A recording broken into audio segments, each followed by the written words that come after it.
Sarah J. Maas's House of Earth and Blood is the first installment in the Crescent City series, set in a modern fantasy world where humans, shifters, angels, fae, and other supernatural beings coexist in an urban setting called Crescent City. The story follows Bryce Quinlan, a half-human, half-fae party girl whose life is shattered when her closest friends are brutally murdered.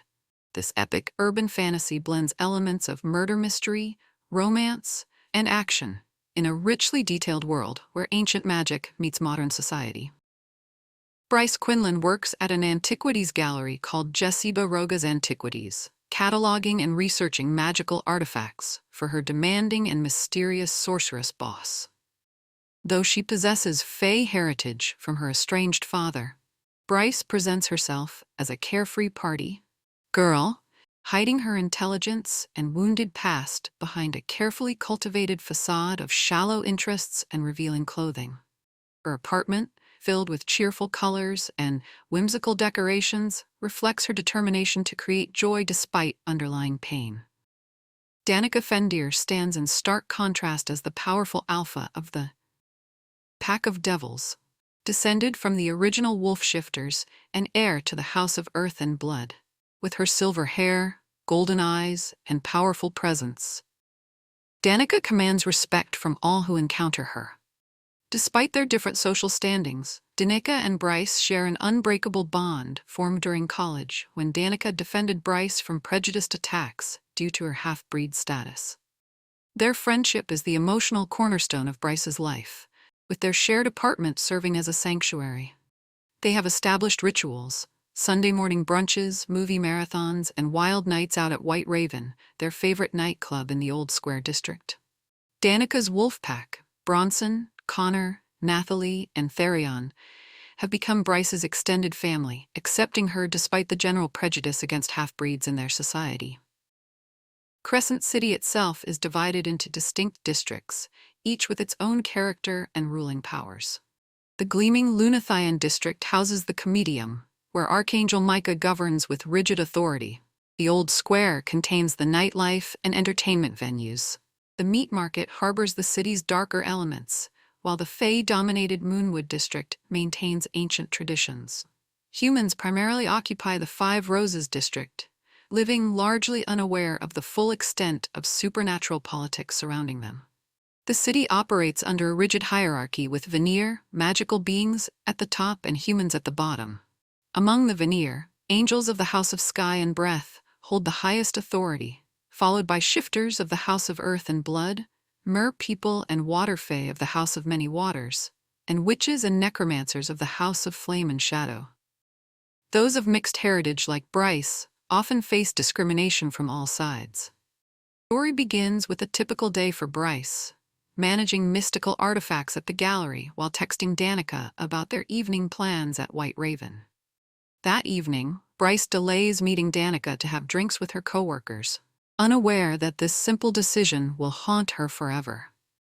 When she finally returns to her apartment in the early morning hours, she discovers the unthinkable. The apartment is drenched in blood. Danica and all members of her pack lie dismembered, their bodies torn apart with savage precision. The attack pattern suggests a demon breach, something that should be impossible with the city's protective enchantments. Bryce's agonized scream alerts neighbors who summon authorities. When the guards of the 33rd arrive, they find Bryce catatonic in shock, covered in her friend's blood after futilely trying to piece Danica back together. In the immediate aftermath, Micah's forces quickly track and arrest a demonstrably violent demon named Briggs, who is found with evidence linking him to the murders. The case appears solved, but Bryce cannot accept the neat resolution. Her testimony is dismissed as unreliable due to her notorious partying lifestyle, and the authorities close the case despite her insistence that elements don't add up. 2 years after the massacre, Bryce exists rather than lives. She maintains her job at the gallery, but has abandoned her former social life. Her routine is mechanical: work, home, repeat, with no joy or connection. She has distanced herself from Danica's family and former connections, unable to bear their presence as reminders of her loss. The guilt of not being present when Danica needed her has eaten away at her spirit. The fragile stability of her existence shatters when a new series of murders begins plaguing the city, killings with the same signature as those that took Danica and her pack. The implications are clear. Either Briggs wasn't working alone, or the authorities captured the wrong perpetrator. Either way, the true killer remains at large. Archangel Micah, concerned about the political implications of having imprisoned the wrong person, assigns one of his most effective assets to reinvestigate. Hunt Athalar, the infamous fallen angel known as the Shadow of Death. Once a powerful angel who led a rebellion against the Asteri, the ruling angels who govern the world, Hunt now serves as Micah's personal assassin, bound by magical tattoos that allow Micah to inflict excruciating pain as punishment for disobedience. Hunt is ordered to partner with Bryce, utilizing her intimate knowledge of Danica and the original crime scene. Their first meeting is charged with mutual disdain. Hunt sees Bryce as a superficial party girl wasting her potential, while Bryce views Hunt as another heartless enforcer of a system that failed to deliver justice for Danica. During their initial briefing with Micah and Isaiah Tiberian, another angel in Micah's forces, they learn that the new victims all have connections to the original case. The killings are being executed by a Crystallis demon, a rare breed of demon possessing crystalline wings capable of slicing through virtually any material. The presence of such a specific demon suggests someone of considerable power is controlling it, as Crystallis demons don't act independently. Reluctantly, Bryce agrees to assist the investigation to find Danica's true killer. She insists on accessing the original case files, which reveal inconsistencies that were overlooked in the rush to close the case. Most significantly, certain wounds on the victims suggest a methodical search rather than random violence, as if the killer was looking for something specific. Bryce and Hunt establish an uneasy working relationship, initially meeting at the gallery where Bryce works. Their investigation leads them to research ancient texts about demon summoning and control, artifacts capable of opening portals between worlds, and Danica's movements in the weeks before her death. They discover references to a powerful artifact called the Horn, a crystal of immense power reportedly capable of opening gates between realms. According to legend, the Horn was created during the First Wars when the Asteri defeated the original inhabitants of their world. Most believe it is merely a myth, but their research suggests Danica may have been secretly searching for it. Their investigation takes them through Crescent City's various districts. They visit the White Raven, retracing Danica's last known movements. The club's owner, a mysterious female with her own agenda, provides cryptic information about Danica's secret meetings.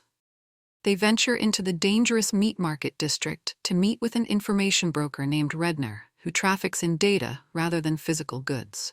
Introducing Audio Nest, your gateway to the world's best-selling audiobooks, all for free. Imagine diving into captivating stories while you commute, cook, or even relax. With Audio Nest, you can minimize the app and let your favorite books play in the background, seamlessly blending with your daily life. The best part? You can enjoy these stories in the language you love. English, Spanish, Hindi, German, you name it, we've got it.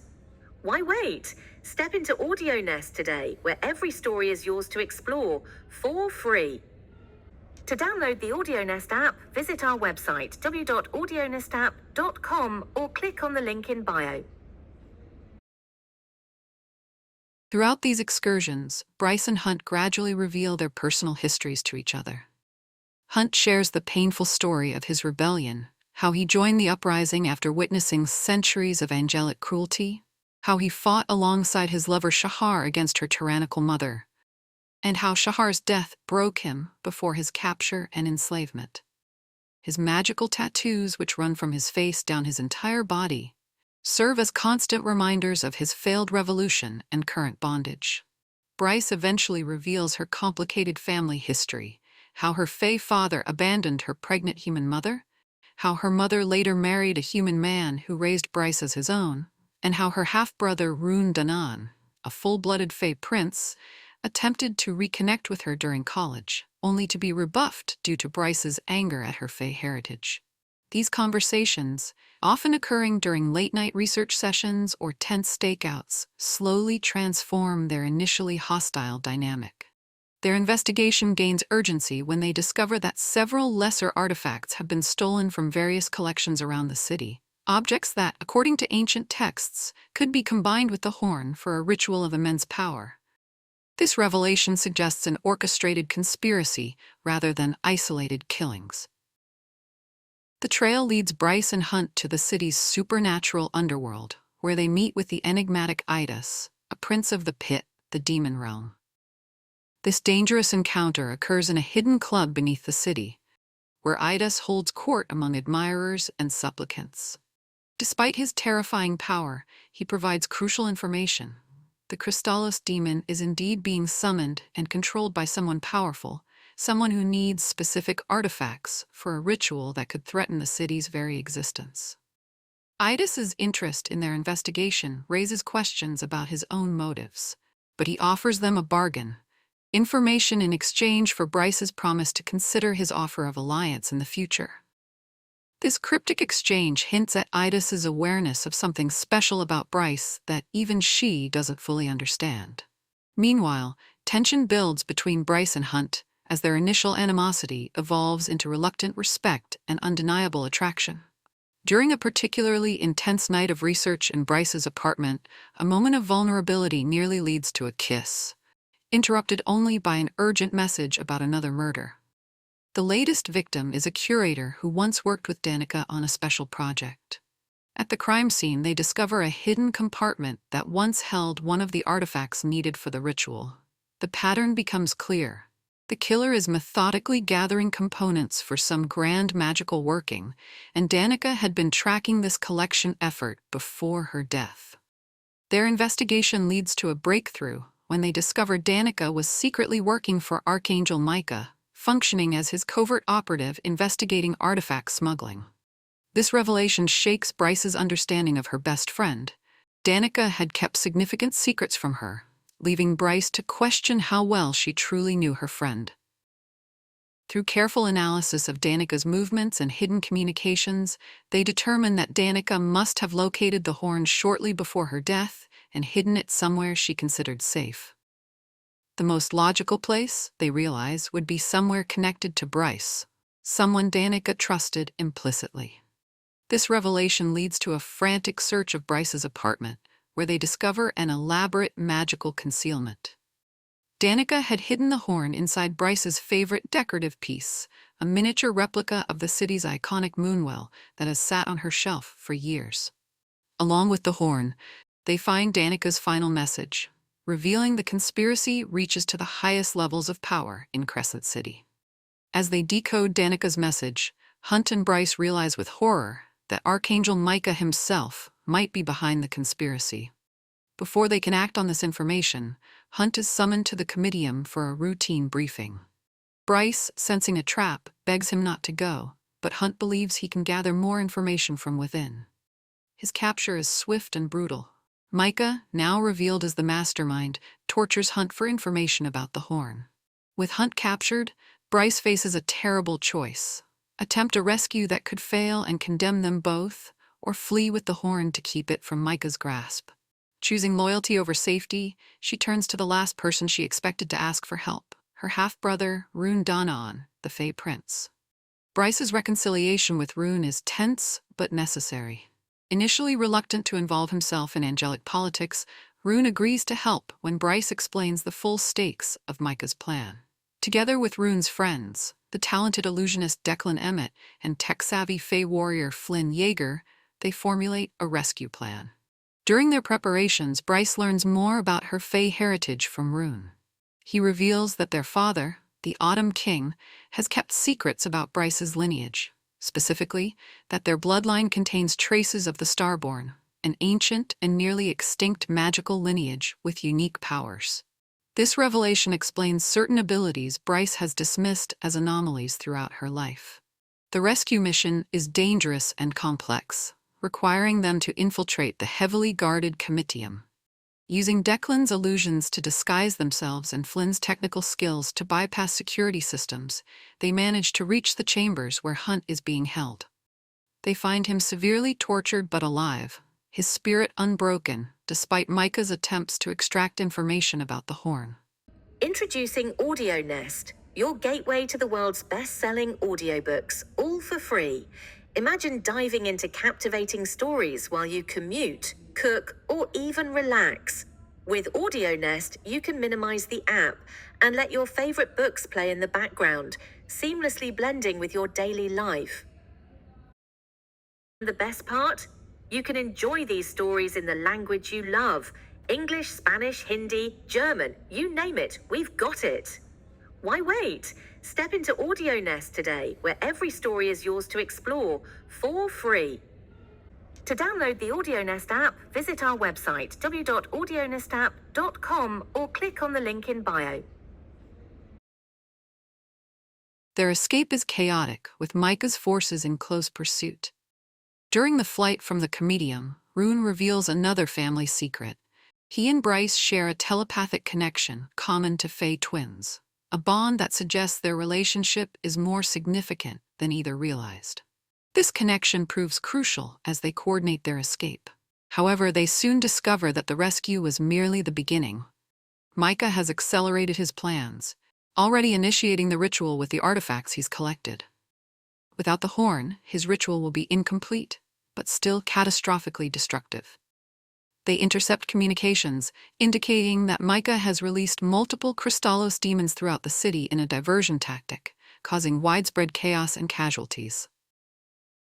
Hunt, despite his injuries, insists on confronting Micah directly. Bryce, now holding the horn, knows she must make an impossible choice: attempt to destroy the horn to prevent its misuse, or use it herself to counter Micah's power, a feat that could kill her due to its immense power requirements. The situation becomes more complicated when they learn the full scope of Micah's plan. He intends to use the combined artifacts to open a gateway, allowing him to supplant the Asteri themselves, becoming the supreme ruler not just of Crescent City, but of their entire world. His motivations stem from centuries of resentment at being subordinate to the Asteri, despite his immense power. As the confrontation with Micah escalates, Bryce makes a decision that will change her life forever. Drawing on ancient knowledge gleaned from Danica's research and her conversations with Rune about her heritage, she attempts to make the drop, a magical transformation typically impossible for someone of mixed heritage. The drop represents the moment when a Vanner's power fully manifests, usually occurring in adolescence for pure-blooded individuals. Channeling her previously dormant starborn heritage, Bryce undergoes a transformation that surprises everyone, including herself. Her skin begins to glow with inner starlight, her physical abilities enhance dramatically, and she can suddenly access magical abilities previously beyond her reach. Most significantly, she becomes capable of wielding the horn without being destroyed by its power. The final confrontation with Micah is spectacular and devastating. Hunt, drawing on his centuries of combat experience, engages Micah directly, while Bryce attempts to counter the effects of the partial ritual. Rune and his friends battle the Crystallos demons threatening civilians. The fighting decimates portions of the comitium, magical energies ripping through ancient architecture. Bryce, fully manifested in her new power, uses the horn to create a counter-ritual that not only neutralizes Micah's spell, but turns its energy back against him. The feedback loop of magical power proves too much for even an archangel to withstand. Micah, realizing his defeat, attempts a final desperate attack, but is ultimately destroyed by the very power he sought to control. The victory comes at great cost. Hunt is severely injured. Rune and his companions bear wounds both physical and magical, and Bryce nearly burns out her life force channeling such immense power.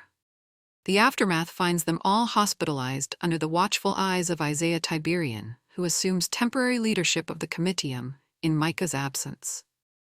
Recovery is slow and painful for all involved. The city reels from the revelation that an archangel plotted its destruction, political structures strain under the vacuum of power, and the ordinary citizens struggle to comprehend the supernatural battle that occurred in their midst. For Bryce, healing takes many forms. Physical recovery from channeling the horn's power requires weeks of rest. Emotional healing proves more complex. She must process not only the trauma of the recent events, but also integrate her new understanding of Danica's secret life and death. Most challenging is reconciling with her newly awakened powers and the responsibilities they entail. Hunt faces his own journey of adaptation. Freed from his servitude by the remaining archangels as reward for his role in stopping Micah, he must learn to live as his own master after centuries of enslavement.